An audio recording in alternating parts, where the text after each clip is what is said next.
Hi, everybody. Welcome to the Jimmy Dore Show. Look who's here. I'm here with Dave Reinitz, Ron Placone, and Steph Zamorano. Hi, everybody. Good morning, Jim. Howdy, howdy. So I don't know if you watch this show all the time, and if you do, you'll know how I feel about the Russia story. So we know for a fact that Hillary Clinton's own internal polling showed that her biggest weakness was that she signed off on a deal to give plutonium to Russia, and that her husband got $500,000 from a Kremlin-connected bank during that same time period when this was happening. So they did, this is from Hillary Clinton's own campaign saying this, that her biggest vulnerability was that when people were made aware of that, they were less inclined to vote for her. So what they take that and then they throw it on their, so it's gotten so bad. So they did this thing about, so Trump colluded with the Russians to hack the emails of John Podesta and send them to WikiLeaks. Because Russia couldn't do it without Trump, I guess. They needed his expertise. I don't understand. That doesn't make any sense. He colluded with the WikiLeaks and the Russians to get the... Why would Trump... So the Russia is sitting around going, wow, if we could just hack John Podesta's email, let's wait for Trump's plan. And by the way, Trump is such a buffoon and a moron, which is what they say, right? He's incompetent, he's a madman, he's this, he's that, which they say, which a lot of that is true. I've said it too. But you can't have it both ways. Trump is such a buffoon and a moron and an incompetent, yet somehow he's managed to stay one step ahead of the FBI, the CIA, the NSA, the Department of Homeland Security. Did I say FBI? I'll say it again. How is and they have every one of Trump's emails, they have every one of his texts, they have every one of his phone calls, and every one around him they have that stuff too. And that Trump is still one step ahead of these guys. And we've already debunked that the information gotten could not have been hacked, that it had to be downloaded on a thumb drive. So that's already been by other CIA people who aren't corrupted have proven that. So now this is a great, I'm going to show you this article. It's in Consortium News. This is so lays out what's been happening. Because they've been running these headlines. I'm sorry, Ron, did you want to say something? No, I was just going to add to your point where you're just saying how is Trump staying ahead of this? And I'm like, yeah, it's getting so ridiculous at this point. This would not even be written as an 80s action movie script. We want to take over America, but first we need failed businessmen. You know what I mean? Nice. So what Trump is guilty of, my prediction is that he's guilty of laundering money for Russian oligarchs. Regular corruption.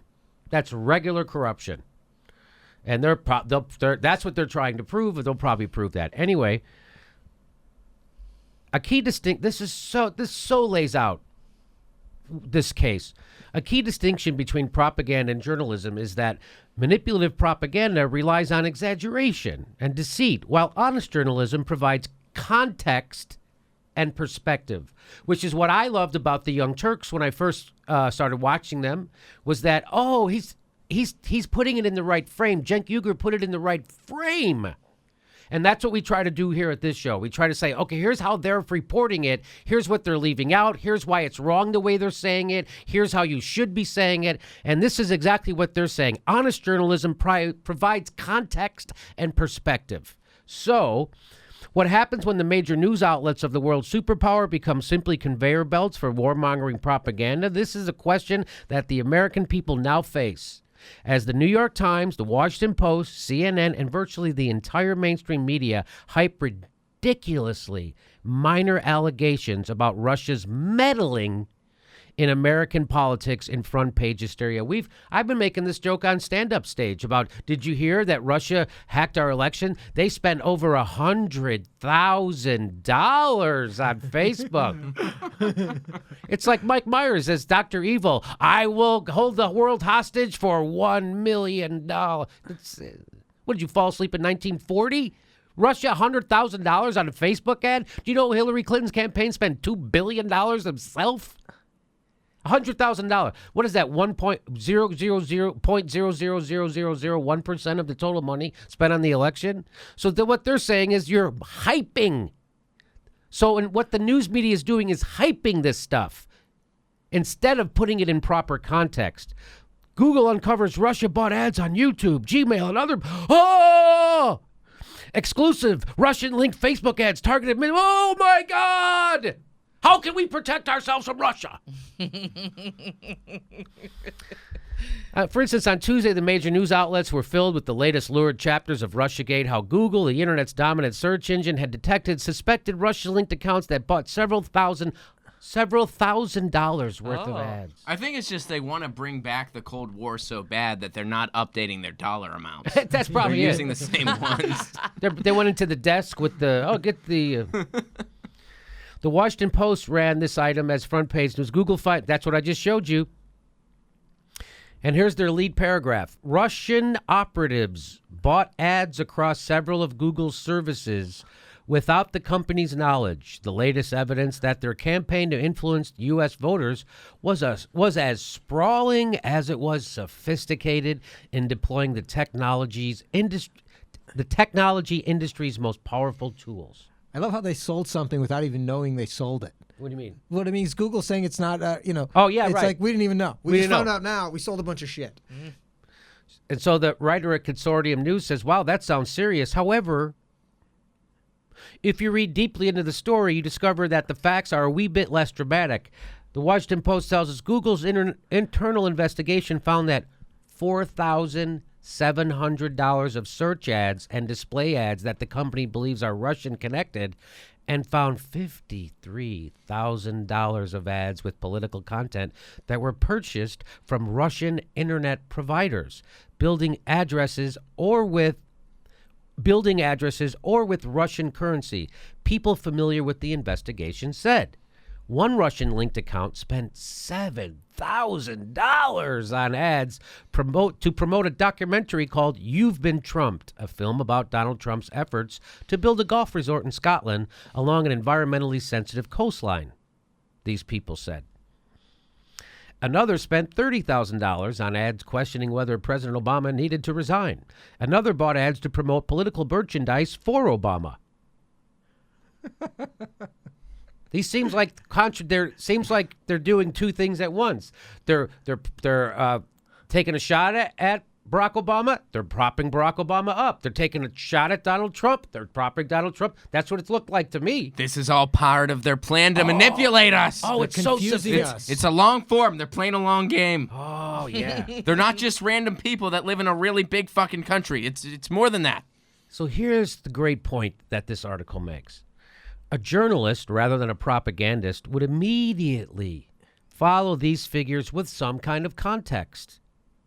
That Google's net digital ad sales revenue is about $70 billion annually. In other words, these tiny ad buys with some alleged connection to Russia, a nation of 144 million people, and not all Vladimir Putin's operatives, are infinitesimal when put into any rational perspective. So they're saying the money spent on these Google ads are infinitesimal when put into any. So if you put it in proper perspective, you realize this isn't anything to worry about or even maybe spend any time thinking about. Except that's not how the Washington Post is reporting it, is it? No. Russia, CNN, Russia, be scared. That's what sells papers. That's what gets clicks. That's what makes money. That's why they love war. None of this content detected by Google is disinformation, as the Post claims, unless you consider a critical documentary about Trump's Scottish golf course to be disinformation, or for that matter, criticism and or support for President Obama. And by the way, how does any of this material reveal a Russian plot to put Trump in the White House and to ensure Hillary Clinton's defeat, which was the original Russiagate narrative? Now we're being told that any internet ads bought by Russians, or maybe even by Americans living in Russia, are part of some nefarious Kremlin plot, even if the content is an anti-Trump documentary, or some ads for or against President Obama, but nothing attacking Hillary Clinton. This surely does not seem like evidence of a sophisticated campaign to influence U.S. politics, as the Post tells us. It is either an indication of a totally incoherent campaign or no campaign at all.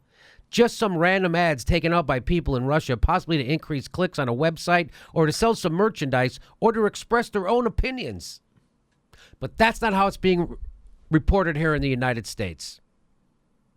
The mainstream. So that's what, it's funny when people criticize this show, right? And a lot of people criticize this show. It's fine. We criticize other people, so that's fine. I don't mind people criticizing our show. But what I don't understand is like the things they criticize our show over are so minute as opposed to the bullshit the New York Times, CNN, and Washington Post does every day. This is the kind of shit that you could have your fucking license taken away if you had to have a license. If you could take away their press credit, I would take it away. Like, you guys are doing the opposite of what the press is supposed to do. You're supposed to inform people, not fucking make them crazy. You're not supposed to scare people. You're not supposed to fairmonger. You're supposed to give people sober news. Of course, that's not what they're doing. Of course, that's not what this is. I mean, this is, if I did this and someone caught me doing this, I should quit my show. I would shout like, yeah, I've been fucking pushing bullshit. And I knew it, and I just knew it, and I knew it would get more clicks, so I pushed bullshit on purpose. And I'll throw it over to you guys again. I'm excited. beyond flabbergasted by this kind of bullshit. I'm excited to see that documentary. That Me sounds too. I want to fantastic. see that I documentary. wish there were more ads about that. I know. I would have saw it first. You want to serve Mother Russia? Here is $4,700. Go buy ads. Buy ads on computer. Fix America. Fix it. Oh, boy. And you wonder why people get their news from YouTube. Portland, Oregon, the Jimmy Dore Show is coming to the Alberta Rose Theater November 12th. And we're going to Burbank, California, November 6th. And the Hollywood Improv on October 16th. There's a link for tickets right down there. Go to jimmydorecomedy.com for all links for all shows.